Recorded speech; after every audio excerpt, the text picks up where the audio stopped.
Hi, this is Greg Kilstrom. Welcome to Season 3 of The Agile World, where we discuss customer and employee experience, organizational and workforce transformation, and how business can adapt and continually improve in an agile age. The Agile World podcast is brought to you by TEKsystems, an industry leader in full-stack technology services, talent services, and real-world application. For more information, go to teksystems.com. To read more about the topics discussed in this show, you can go to my website at theagile.world and read my latest articles, or get a copy of my latest book, The Agile Workforce, now available on Amazon and other retailers. My name is Greg Kilstrom, and I'm the host of the Agile World podcast. Welcome to a special episode of the show brought to you in partnership with Arlington Economic Development, where we discuss issues related to the workforce, the role of place in the future of work, and the role of the creative sector in a larger business context. We call this Return on Creativity. Today, we're going to talk about the changing role of HR and how organizations need to ensure their talent acquisition and retention strategies take into account a broader scope and perspective than narrowly focusing on compliance. Instead, organizations who think of employee acquisition and retention in terms of how other areas of the organization have been thinking about customer acquisition and retention will set themselves up for success.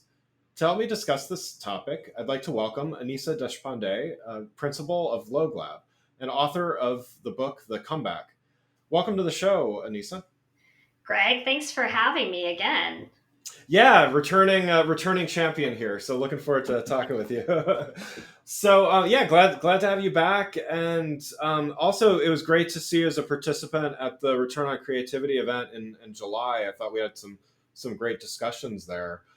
For those that didn't catch the last show or didn't get to see you at the event, why don't you give everybody a little background on who you are and what you do as principal of Loglab? Sure. Well, Greg, I have over 25 years of experience in HR, IT, finance, and strategy. And 6.5 years ago, I launched Loglab, which is an HR advisory services firm. And we do three things. The first is we provide fractional chief people officer services to emerging growth and investor-backed companies, mostly focused in the middle market space. We also do coaching for emerging HR leaders. And lastly, we've been building content. So we've got video courses, and as you mentioned, the book. And the concept is around all of these is we're really trying to modernize HR, which means make HR into a function which helps businesses grow revenue and create a place where people love to work. You recently wrote a book called The Comeback, which I had the opportunity to read and really enjoyed reading it. It's an unusual take on the business book in the sense that it's written in the form of a novel, which I think is a novel approach, so to speak. So first, what was the message that you wanted to convey with the book? Yeah, so I've been talking about modernizing HR for probably the last 10 years, even before I went out on my own. And one of the challenges that I kept running into is I would give people examples of what modern HR would look like, and they get it, but they wouldn't really consume it and internalize it. And so I had all of these little anecdotes and data points that I had built up over a period of time. And I thought putting it together in this fictional way would help a CEO or HR person really visualize how a company could be impacted by modernizing their HR function and how it could help them through some of the business challenges that we face today. And this book is very much about an external business threat, right? A new competitor that's coming in that's causing challenges across the business. The business has to shore up on all fronts, whether it's sales, operations, R&D, and it also needs to shore up on the people front. And so the focus is really diving into that people front and how that journey happens. But I really wanted the reader to take away from this book, this is how HR can make a difference, a real difference in how a company operates and achieves its goals. Why did you feel that using the form of a novel was the best way to get this message across? Yeah, that's a great question. I did think about writing a book called The 6 Principles of Modern HR, but I didn't think a lot of people would be interested in reading it. You know what? I've always been a creative person. I have a big imagination. I've always loved creative writing. I'm a poet, among other things. And I wanted something that I would be excited to read and that I would be excited to write, because I was writing this during the pandemic. And so, it was a great escape for me to be able to spend some time in this world with these different characters. And so, that's really the reason why I decided to write it. And I wanted a book that, my friends and my family could read and really also get a sense of what it is I do. So yeah, it was a lot of fun to put together, and it was a real challenge to write fiction, I'll say too, but I enjoyed every minute of it. Yeah, I really enjoyed reading it, and I do it's really a good way to put yourself into their shoes, and because I mean I read a ton of business books, and I'm constantly listening to audiobooks, and depending on they can be very dry, and they can be very even if it's great content and well researched and so on and so forth, it was refreshing to be able to kind of take this approach and really experience some things firsthand. So I thought you did a great job with it. Thanks, Greg. Um, so you mentioned a little bit of this in your last what you said last, but what were the challenges of writing it in the form of a novel, and how might that differ from somebody writing a more standard business book? One of the biggest challenges was getting into the mindset of each character. So, when you set off to write a fiction book, one of the first things that you do is you write all the main characters' backstories. So, from the point they were born up until where they are now. And of course, those backstories can change as you need them to for the story to work. But there's a lot of thought that goes into figuring out what their mindset is, right? And so, my experience has been working as an HR leader, working as an IT leader, being in finance or strategy. And so, I think what was the most interesting to me was getting into the mindset of the CEO and how he'd be thinking about things, getting into the mindset of the sales leader and how and what his response would be to certain things, or thinking about the chief operations officer and what her perspective would be on a certain topic. So I think for me the biggest challenge was all that context switching to make sure that those characters were authentic and real and representing their points of view, with the right perspective. That's great. Yeah, and I definitely could see several people I've known and worked with, and some of those characters that I think that definitely helped add to it as well. Great. Well, let's talk a little more about the themes in the book and this shifting role of HR, as you said at the top of the show, as well as how having a coach can help leaders as they navigate change. So, what would you consider to be the biggest challenge or challenges of HR leaders today? Yeah, I mean, I think HR leaders are really at an inflection point, and especially those that have been in the role or in the industry or function, I should say, for a long period of time. And HR is continuously being asked to make this transition from a cost center mindset to really a growth enablement or a revenue enablement mindset. And, I think it takes a lot of a strategic acumen, and it's not a role that HR has played historically in the past. And so I think the biggest challenge is, figuring out how to make that transition to think more broadly about the organization and to take that external point of view, right? A lot of HR in the past has been focused internally on, how are the employees doing? What is our turnover like? What's our engagement level? But it hasn't been focused on how do we attract the talent that we need, how are we differentiating ourselves from our competitors from an external talent perspective? Just like operations and marketing and sales take a very external point of view on their work. I think HR has to do more of that and really start to think of themselves as a position or function in the organization that can have a significant impact on the business. And I think that's the biggest challenge for HR leaders. And the challenge is twofold, right? It's that internal challenge of I need to think more broadly about the role of HR in the organization, but it's also helping leadership, the other leaders within the company really think about HR differently and understand the value that they can bring. And so it's a mindset shift across the business, not just the HR folks.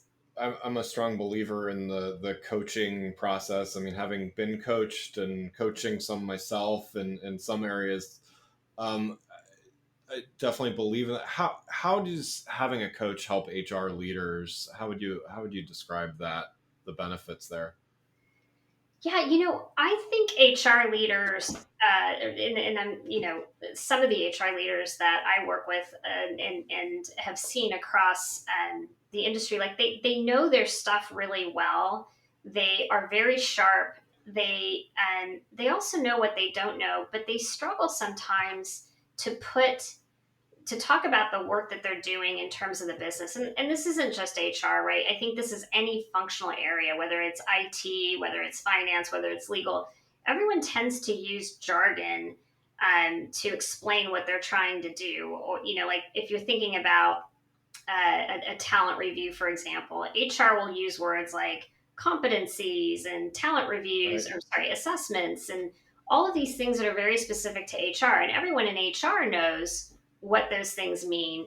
But business people have a hard time understanding what it is they're trying to get to, or what the outcomes of what they're proposing are gonna what the outcomes are gonna be for what they're proposing.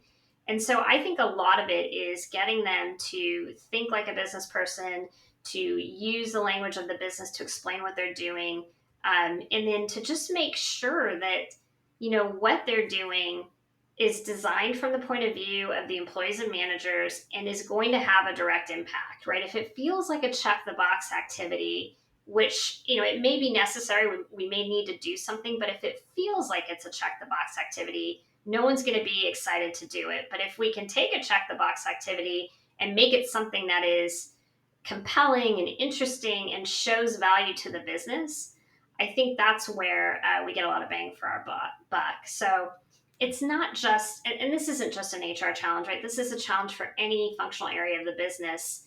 How do you get people to, or how do you explain what you have to do in terms of the business so that they understand what's in it for them and why they need to do that? How do you drive that compelling why?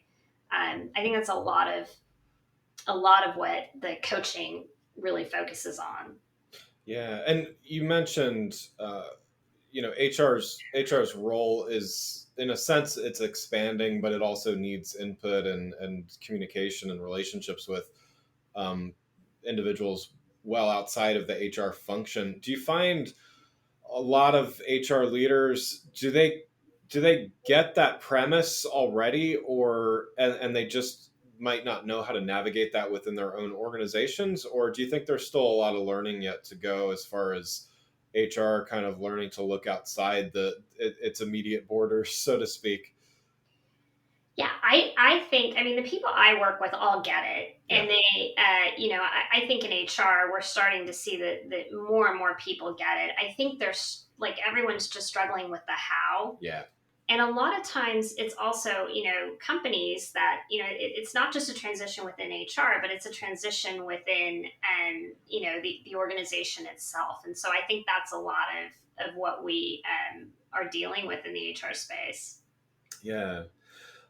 In the book, the protagonist has some initial skepticism about hiring a coach, and often I think a lot of people think they kind of have things covered, or maybe even that hiring someone from the outside means that they're lacking in something, or something like that. But how do you work with individuals and organizations to kind of help them get over some of that initial reluctance, and really see the true value in hiring a coach or consultant, or things like that?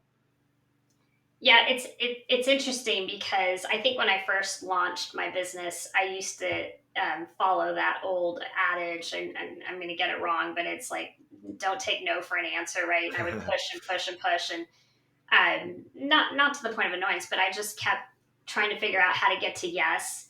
Yeah, Over time, I've realized that this works best when people know that they need the help and really want the help, right? And so I really have targeted my business over the last few years to focus on more of that investor-backed community, because I think there's a strategic imperative for them to grow, and they need to do something. They know they need to do something to achieve investor objectives. So there's a little bit more of a desire and a drive to do something. And so if somebody isn't interested in, or if somebody needs to be pushed too much, I won't pursue it. I just think that there's clients that really make sense to work with and clients that don't. So I really just try to focus on the people that really want this, that want to make this change, because that's where we all have the most success and that's the most fun to work on. The other thing that I've done is I target my sales target is really a CEO. There's from time to time I do target HR, but most of the times I'm selling to the CEO, and most of the times the CEO is also coming to me, even on the coaching side of the business, and asking for some help, because a lot of times they see that, hey, I've got a great person here. I think they can do it. They just need some guidance on the best way to get there. And the last thing I've done is I've created service offerings, which are packages that are all out on the website. There's options for how you want to do it. The CEO can pick and choose what he wants. And that takes away from oh my God, the consultant is so expensive. They're going to bill all these hours and I'm going to end up with this huge bill. These are fixed price monthly offerings. I actually based it off of how I buy services from my personal trainer, right? She offers packages and you just sign up and you take, you get a certain number of workouts per month, and there's no obligation beyond that month. And I mean, I've been doing that for 14 years and it's adding a lot of value. So I don't see any changes from that. I just took that model and I applied it to my own business of how do we just create value? There's no minimum. So it's month to month, and you can cancel at any time. And most of my clients have stuck around for a good 9 months or so until they're ready to hire somebody on the chief people officer side. And I've had coaching clients where some of the folks have done extraordinarily well, gone on to be, started as kind of coordinators and now are in the manager or director level, and are really doing well. And our coaching has just changed over the years to enable their growth. I use the term lose, but it's not really lose. It's hard to lose a client, but sometimes you actually have to coach them into making a full-time hire, like you're saying, or, just make a positive decision that may or may not include, your consulting services. And I think in the long run, that speaks well of someone that's not just trying to, hold on to their consulting work, but really looking out for what's best for the organization. And oftentimes that means repeat work, or they call you back when, in a year or two when they need help, or even sooner or something like that. But just, not, I think being open to that idea that you may be very helpful for a relatively short period of time, but, not just trying to hold on to that, I think is smart. And I think it makes happy customers. Yeah, I think it really means that you've done your job, right? I mean, you've gotten them to what you set out to help them grow, and you've helped them grow into where they need something bigger and better, or maybe not better, but just bigger. How's that? Yeah, exactly. Not better. Yeah. Not better. But no, that's I think that's a great philosophy, and I think that makes really happy people that want to recommend services to their colleagues and people like that as well. And so I think it all ends up well in the end. So yeah, that's great. Well, one last question before we wrap up here. Going back to the book a little bit, could you just, as a fellow author, I always like to ask a question about just kind of the writing process. And, we talked a little bit about why the approach that you took, but just, is there anything else that you kind of learned or had to think about in a slightly different way, just whether that's based on the way that you told the story, or just the writing process versus, you do this for lots of clients of all, you do this day in, day out, but writing a book about it, anything you learned through that process? Yeah, I mean, I think a couple of things. So in the process itself, I really had to learn how to write fiction, Sure. which was totally different than anything I had done. And I think I was doing okay on the dialogue piece of it. I worked with an editor who was fantastic. She really coached me on how to write. And I think I was okay on the dialogue, but I was struggling to set the scene. And that was, and she used to call it brushstrokes, really adding brushstrokes to the story so that people could get a sense of the overall environment so they could picture the story Yeah. in their head is really the way I would describe it. So that was one thing, and I think the second thing when I wrote the book, I mean, I wrote the book to tell the story about how modern HR works, and then when I stepped away from it, and I do coaching, but primarily my business had been on the fractional chief people officer services. I think the book helped me realize that coaching in HR is a really great service offering. So I've launched that now as well, and am marketing that and selling that, and really enjoying the work. Getting to meet some terrific emerging growth HR leaders or emerging HR leaders that are really starting to demonstrate that they have what it takes to be a modern HR leader. And watching them go through the transition has been really fulfilling for me. And so, yeah, it's really helped me to maybe think about this other service offering and formalize it a little bit more than I had in the past. That's great. Well, Annissa, thanks so much for joining the show. For those listening, what's the best way for them to learn more about what you're doing and keep up, and where can they find the book? Yeah, so you can go to my website at http://www.theloglab.net. The book information there's a link to the book, which is also available on Amazon. You can follow me on Twitter at Annissa D. And you can also connect with me on LinkedIn. Wonderful. Well, again, I'd like to thank Annissa Deshpande, principal of Loglab and author of the book, The Comeback, for joining the show. To learn more about Return on Creativity, brought to you by the Agile World and Arlington Economic Development, please go to returnoncreativity.com. Thanks for listening to the Agile World with Greg Kihlstrom. See you next week. Thanks again for listening to the Agile World podcast, brought to you by Tech Systems. I'm your host, Greg Kihlstrom. If you enjoyed the show, please take a minute to subscribe on your podcast channel of choice and leave us a rating so that others can find the show more easily. You can learn more and get a copy of my latest book, The Agile Workforce, from my website at theagile.world.